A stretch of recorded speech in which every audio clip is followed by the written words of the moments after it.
Kasako Media tuna Mahakama ila Mvomero mahukumu vijana wawili kifungo cha miaka 30 jela kila mmoja baada ya kupatikana na hatia ya kosa la unyang'anyi wa kutumia silaha. Hukumu hiyo imetolewa Januari 7, 2025 mbele ya Mheshimiwa Hakimu Mfawidhi Anton Ruben Ngoi katika shauri la jinai namba CC 309/2026 ambapo Gauden Simon mwenye umri wa miaka 25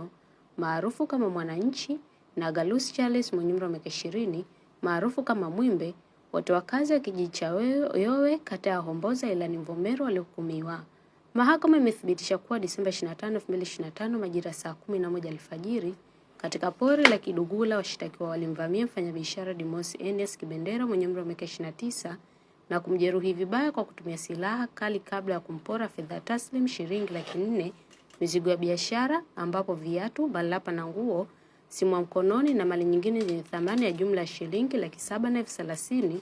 Kamanda wa polisi mkoa wa Morogoro SACP Alex Mkama amesema kufanikishwa kwa kesi hiyo ni matokeo ya ushirikiano mzuri kati ya polisi na kituo cha Mvomero na wananchi kuanzia hatua za awali za ukamataji hadi ushahidi uliowasilishwa mahakamani. Nikusihi mtazamaji wa Kasako Media, kwa update zaidi unaweza kutufuatilia kupitia mitandao mbalimbali ya kijamii ambapo Instagram na Facebook ni Kasako Media.